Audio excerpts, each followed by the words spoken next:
तो ये हमारे बिल्डिंग बेस्ट 1 लाख पोर्टफोलियो का वीडियो नंबर 2 है, जिसमें मैं आपको रिमेनिंग 3 स्टॉक बताने वाला हूँ। तो अगर आपने इससे पहले की वीडियो नहीं देखी तो जाकर उसे ज़रूर देखिएगा, जिसमें मैंने आपको 2 स्टॉक बता रखे हैं। तो चलिए वीडियो शुरू करते हैं। तो हमारा जो तीसरा स्टॉक है जो मैं अपने पोर्टफोलियो में रखता वो था IEX। इसका फुल फॉर्म है इंडियन एनर्जी एक्सचेंज। ये इंडिया की लार्जेस्ट पावर ट्रेडिंग प्लेटफॉर्म है। अगर सिंपल वर्ड में आपको समझाता हूँ तो ये कंपनी खुद कोई भी इलेक्ट्रिसिटी प्रोड्यूस नहीं करती है। ये सिर्फ इलेक्ट्रिसिटी जो भी कंपनी प्रोड्यूस करती हैं उसे बाइंग एंड सेल करने के लिए प्लेटफॉर्म प्रोवाइड करने का काम करती हैं। इसको सिंपल लैंग्वेज और एकदम करता हूँ। जैसे स्टॉक मार्केट में क्या होता है कि स्टॉक मार्केट जैसे NSE BSE है, ये क्या है कि ये हमें एक प्लेटफॉर्म प्रोवाइड करते हैं जहाँ पे हम सेल बाय या सेल कर सकते हैं। उसी तरह जो हमारा IEX है वो एक प्लेटफॉर्म प्रोवाइड करता है जो इलेक्ट्रिसिटी प्रोड्यूसर हैं और जो कंज्यूमर हैं उनके बीच में बाइंग एंड सेलिंग करने के लिए। तो ये खुद कुछ इलेक्ट्रिसिटी नहीं बनाती, ये सिर्फ उसे ट्रेडिंग के लिए हेल्प करते हैं। एंड एक बात बताता हूँ, ये अपनी इंडस्ट्री में सबसे बेस्ट प्लेयर में आते हैं एंड ये जितनी भी बड़ी मार्केट है उसका 95% से ज़्यादा ये कंट्रोल करते हैं।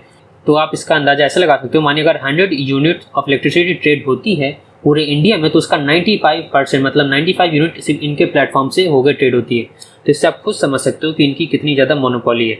और ये इलेक्ट्रिसिटी ट्रेड होने में बहुत टाइप के यहाँ पे इलेक्ट्रिसिटी ट्रेड होती है। जैसे डे हाइड इलेक्ट्रिसिटी यहाँ पे ट्रेड होती है, रियल टाइम मार्केट ये प्रोवाइड करते हैं।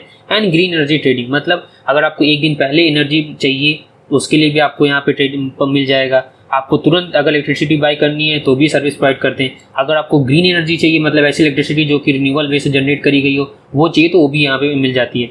ये सिर्फ ना एक नॉर्मल इलेक्ट्रिसिटी तक लिमिटेड नहीं है। IEX अब क्या कर रहा है, अपने एरिया को बहुत अच्छे लेवल पे एक्सपैंड कर रहा है। ये रिन्यूएबल एनर्जी सर्टिफिकेट पे काम कर रहे हैं, एनर्जी सेविंग सर्टिफिकेट पे काम कर रहे हैं। मतलब अब ऐसी एनर्जी ज़्यादा ये प्रेफर करते हैं कि जो रिन्यूएबल वे में जनरेट करी गई, एनर्जी सेविंग में बहुत ज़्यादा काम करते हैं। एंड सबसे इंपॉर्टेंट पॉइंट ये है ना, ये जो सेगमेंट इलेक्ट्रिसिटी वाला ये काफ़ी गवर्नमेंटली रेगुलेटेड सेक्टर है। तो यहाँ पे ट्रस्ट और ट्रांसपेरेंसी काफ़ी स्ट्रांग होनी चाहिए, तभी आपको यहाँ पे आप काम कर पाओगे। एंड जो IEX है वो इतना ज़्यादा मार्केट शेयर होल्ड कर रहे हैं इतने लंबे समय से जो इसमें काम कर रहे हैं, तो इससे हम अंदाजा लगा सकते हैं कि ये काफ़ी ज़्यादा मोस्ट ट्रस्टेड प्लेयर में से आते हैं। एंड एक बात समझिए, जैसे जैसे इंडिया में पावर की डिमांड बढ़ती जाएगी वैसे वैसे जो पावर का जो सेगमेंट है वो ऑर्गेनाइज सेक्टर में आएगा। एंड जैसे जैसे जो पावर का जो सेक्टर है वो ऑर्गेनाइज वे में आएगा वैसे वैसे ना IEX की इंपॉर्टेंस बढ़ती जाएगी। क्योंकि जब ऑर्गेनाइज वे में जब चीज़ें हो जाएंगी तो अगर इलेक्ट्रिसिटी को ट्रेड होना है तो उसे एक प्लेटफॉर्म चाहिए। एंड अभी IEX के अलावा कोई भी ऐसी कंपनी नहीं है जो कि इनके लेवल का प्लेटफॉर्म प्रोवाइड करती हो। तो आप इलेक्ट्रिसिटी चाहे जहाँ भी बनाओ, लेकिन अगर आपको उसे बेचना है तो आपको IEX के प्लेटफॉर्म यूज करना ही पड़ेगा। हम कह सकते हैं सिंपल से इनकी अपनी मोनोपोली है, अपने सेगमेंट पे बहुत अच्छा लेवल पे काम कर रही हैं। और जैसे जैसे इंडिया में पावर की डिमांड बढ़ती जाएगी, जो पावर वाला सेक्टर है वो ऑर्गेनाइज वे में आएगा। एंड जब सेक्टर ऑर्गेनाइज होगा तब वहाँ पे क्या होगा, जो IEX जैसे प्लेयर हैं जो कि गवर्नमेंट के थ्रू एकदम रेगुलेटेड हैं, जिनको गवर्नमेंट ने परमिशन दे रखी है, उनकी इंपॉर्टेंस बढ़ जाएगी, उनके रेवेन्यू बढ़ेंगे, कंपनी अच्छे लेवल पे ग्रो होगी। एंड जो सेगमेंट है ये काफ़ी अच्छे लेवल पे अच्छे CAGR बेसिस पे काफ़ी अच्छे से ग्रो हो रहा है। एंड ये सिर्फ ऐसा नहीं कि सिर्फ इंडिया में इलेक्ट्रिसिटी ट्रेडिंग का काम करते हैं, ये काफ़ी क्रॉस बॉर्डर अपनी सर्विसेज भी प्रोवाइड करते हैं। जैसे अब क्या हो रहा है कि ये नेपाल, बांग्लादेश, भूटान में भी अपने हमारे यहाँ से इलेक्ट्रिसिटी बेचती हैं, वहाँ से इलेक्ट्रिसिटी आती है, उसके लिए भी एक प्लेटफॉर्म प्रोवाइड करते हैं। अब ये क्या हो रहा है कि ये नए नए सेगमेंट में भी जा रहे हैं। जैसे इलेक्ट्रिसिटी को छोड़ के साथ साथ अभी क्या कर रहे हैं कि ये गैस वाले में भी जा रहे हैं कि अभी एक गैस की ट्रेडिंग के लिए भी, जो नेचुरल गैस है उसके ट्रेडिंग के लिए भी एक प्लेटफॉर्म प्रोवाइड करेंगे।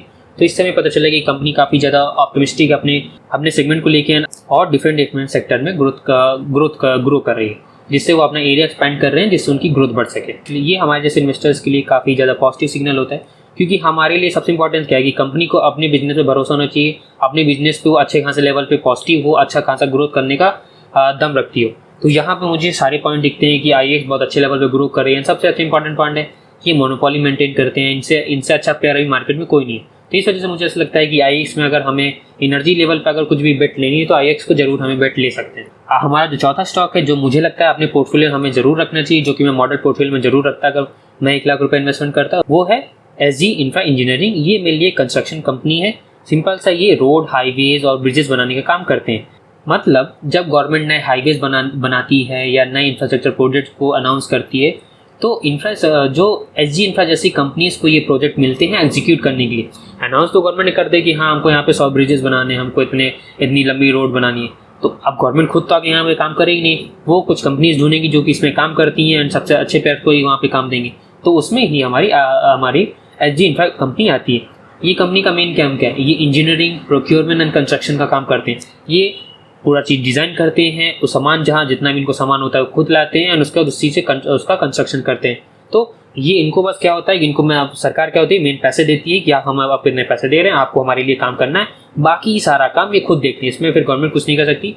इनको शॉर्ट में अगर बोलूँ तो ये ईपीसी सर्विसेज प्रोवाइड करने का काम करते हैं। ईपीसी इनका बिजनेस मॉडल है। एंड एक बात ध्यान रखिएगा, ये सिर्फ कंस्ट्रक्शन नहीं करते, कंस्ट्रक्शन के बाद उसका मेंटेनेंस का भी काम करते हैं। जैसे कि आप देखते रहते हो, कभी भी आप रोड पे जाओ तो बहुत सारा ऐसा होता है ना कि लगातार रोड की मरम्मत चलती रहती है, तो वो ये सारी कंपनी ही करती हैं। एंड आपको अगर मैं आपको समझाता हूँ कि जैसे आप देख रहे हो कि अभी इंडिया में इंफ्रास्ट्रक्चर बूम चल रहा है, लगातार हाईवेज बनते जा रहे हैं, एक्सप्रेस वे बनते जा रहे हैं, स्मार्ट सिटीज़ का कॉन्सेप्ट आता जा रहा है। तो अब इनको बनाने के लिए हमें अब सरकार तो आगे खुद चीज़ें बनाएगी नहीं, वो कंपनीज को ही बनाने के लिए देगी, तो उसमें ही एजी इंफ्रा जैसे प्लेयर काफ़ी इंपॉर्टेंट रोल प्ले करेंगे। तो मुझे ऐसा लगता है कि अगर हमें इस सेगमेंट का काफ़ी अच्छा फ़ायदा उठाना है, अगर हम देख रहे हैं कि इंफ्रास्ट्रक्चर में काफ़ी गवर्नमेंट काफ़ी एक्सपेंड कर रही है, तो वहाँ पे ना हमको उसमें जाके क्या करना चाहिए, हमें उसका सबसे अच्छे प्लेयर को चूज़ करना चाहिए। तो मुझे ऐसा लगता है कि जो एजी इंफ्रा है काफ़ी अच्छे स्ट्रॉन्ग प्लेयर में आती है। इवन मैं सबसे स्ट्रॉन्गेस्ट नहीं कहूँगा, बट मुझे ऐसा लगता है इसकी वैल्यूएशन में जब भी सबसे ठीक है। बट मुझे इसमें एक कंसर्न लगता है उसका डेट का, लेकिन ऐसा है कि इन्होंने अच्छे लेवल पे पास ट्रैक रिकॉर्ड मेंटेन किया, तो मैं इस पर ट्रस्ट करता है, उस पर मैं अपने पैसे जरूर लगाता है। आज का मेरा 5वां स्टॉक बताने से पहले मैं आपसे पूछूंगा, क्या आपको लगता है इंडिया में जो म्यूचुअल फंड का जो सेगमेंट है, जो मार्केट है, वो ग्रो होगी? अगर मैं वर्ल्ड लेवल पे कंपेयर करता हूँ तो हाँ, बहुत अच्छे लेवल पे ग्रो होने वाली, क्योंकि अभी हमारा जो पार्टिसिपेशन है, इवन हाँ डीमेट अकाउंट के नंबर बहुत ज़्यादा बढ़े, बट स्टिल अभी भी हमारे टोटल 10% आबादी भी अभी भी इक्विटी में पैसा नहीं लगाती। वहीं पे अगर आप डेवलप मार्केट्स में देखोगे तो उसके 40-50% जो पॉपुलेशन वो पैसा लगाती, तो अभी भी हमारे का काफ़ी स्कोप है। तो यहाँ पे अगर आपको लगता है कि हाँ इक्विटी में, म्यूचुअल फंड में बहुत पैसा लगने वाला है, तो ये कंपनी आपको जरूर देखनी चाहिए। आज जो हमारी 5वीं स्टॉक है वो है कैम्स। कैम्स का फुल फॉर्म है कंप्यूटर एज मैनेजमेंट सर्विसेज। ये इंडिया के largest mutual fund service provider company में से कंपनी है। देखो सिंपल लैंग्वेज में समझो, आप जिस भी म्यूचुअल फंड में इन्वेस्टमेंट करते होगे, उसका जितना बैक एंड का काम है ना, वो सारा ये देखते हैं। म्यूचुअल फंड कंपनी का सिर्फ नाम है कि हाँ मैं एक्सिस के म्यूचुअल फंड में इन्वेस्टमेंट कर रहा हूँ, मैं मोतीलाल ओसवाल की म्यूचुअल फंड में इन्वेस्टमेंट कर रहा हूँ, लेकिन उसके जो पीछे का बैक एंड काम है ना, जितना भी डॉक्यूमेंटेशन, जितना भी वेरिफिकेशन, वो सारा काम करने का जो भी काम होता है, वो सब हमारी कैम्स ही करती है। कंप्यूटर एज मैनेजमेंट सर्विस को हम लोग शॉर्ट फॉर्म में कैम्स कहते हैं। इसका मेन काम ये है कि ये मेनली कोई इन्वेस्टमेंट नहीं करती कि आप इसे पैसा दे रहे हो और आपकी भी आप पे इन्वेस्टमेंट कर रहे हो, ऐसा नहीं है।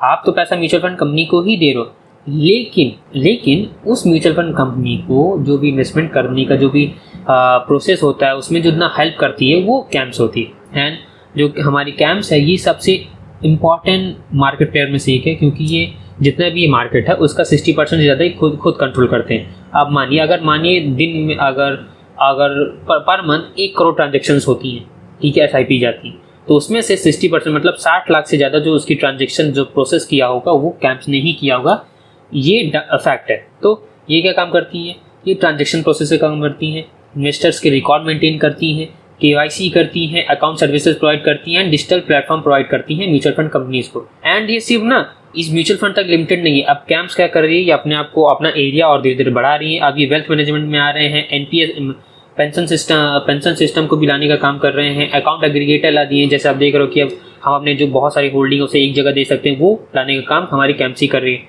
अगर सिंपल लैंग्वेज से समझाता हूँ, जैसे जैसे इंडिया में इन्वेस्टिंग लोग स्टार्ट करेंगे, जैसे जैसे इंडिया में जो म्यूचुअल फंड मार्केट ग्रो करेगा, वैसे वैसे क्या होगा, जो कैम्प है, जो हमारी कैम्प्स कंपनी है, उसका जो रोल है, जो इंपॉर्टेंस, वो लगातार बढ़ता जाएगा। क्योंकि क्या है, क्योंकि ये भी सेगमेंट काफ़ी ज़्यादा रेगुलेटर और इसमें बहुत ज़्यादा ट्रस्ट की जरूरत होती है। एंड कैम्प्स ने अपना बहुत लंबे समय से काम करके ट्रस्ट बनाया है। यहाँ पे मेजॉरिटी कंपनीज हैं वो कैम्प्स में ही ट्रस्ट करती हैं, इसलिए हमने देखा कि मोर देन 60% से ज़्यादा मार्केट शेयर ये ओन करते हैं। तो आप कैम्प्स को एक ऐसी कंपनी की तरफ देख सकते हो जो बैकएंड में काम कर रही है। एंड मेनली मैंने आज आपको ना ऐसी ही कंपनी बताई जो कि बैकएंड में काम करती है, क्योंकि फ्रंट एंड में जो कंपनी है, जैसे टाटा मोटर्स होगी, टाटा पावर हो गई एंड महिंद्रा हो गई, ये सारी की जो बड़ी कंपनी है तो सबका नाम जानते हैं। लेकिन जो बैक एंड में जो कंपनीज काम कर रही हैं, जो रियल प्रॉफिट उठाएंगी, जिनको भी बहुत अच्छा प्रॉफिट हो रहा है, जिनकी वैल्यूएशन बहुत अच्छी है, मैंने आज वो कंपनीज आपको बताने का काम किया है। तो ये थे मेरे 5 स्टॉक, जिनमें मैं 1 लाख रुपए अगर मैं आज इन्वेस्ट करने जाऊँ तो मैं इन्हीं 5 कंपनी में 1 लाख रुपए लगाता। लेकिन मैं आपको एक डिस्क्लेमर जरूर दूंगा कि इजी एज एजुकेशनल पर्पस के लिए देखिएगा, मैं कोई आपको बाइंग एंड सेल रिकमेंडेशन नहीं दे रहा हूँ। मैं बस आपको एक समझाने का ट्राई कर रहा हूँ कि आपको कैसे पोर्टफोलियो बनाना चाहिए, कैसे आप डिफरेंट कंपनीज का एक बैलेंस बना के एक अच्छा सा ग्रोथ पोर्टफोलियो बना सकते हैं। ये जितनी कंपनी बनाई मैंने, वो सारी बहुत ही फंडामेंटली बहुत स्ट्रॉन्ग है, ये लॉन्ग टर्म इनका प्रॉस्पेक्ट बहुत अच्छा है। एंड मैं ज़्यादा इसमें सोचता नहीं, ठीक है। मैं ऐसी अच्छी कंपनी ढूंढता, उनमें इन्वेस्टमेंट करना शुरू कर देता। तो अगर आप चाहते हो किसी भी कंपनी पे मैं डिटेल रिसर्च बनाऊं, अभी तो यहाँ पे मैंने से आपको ऊपर कंपनी के नाम बता दिए हैं, लेकिन अगर आप चाहते हो कि मैं डिटेल वे में उसका एकदम इन डेप्थ रिसर्च करूँ तो आप मुझे उस कंपनी का नाम कमेंट में लिख देना, मैं समझ जाऊंगा और उस पर मैं अच्छी रिसर्च आपके लिए कर दूंगा। आज की वीडियो यहीं तक। अगर आपको लगा हो कि मैंने कुछ वैल्यू डिलीवर करी है, कुछ सिखाया है आपको, कुछ आपके लिए अच्छा किया है, तो वीडियो को जरूर लाइक करिएगा चैनल को सब्सक्राइब करिएगा। इससे मुझे बहुत मोटिवेशन मिलता है, मैं इसी तरह अच्छे कंटेंट लाता रहूँगा। एंड अगर वीडियो से रिलेटेड कोई भी डाउट हो तो आप मुझसे कमेंट पूछ सकते हैं। तब तक के लिए this is Dunky Singh signing off, bye bye.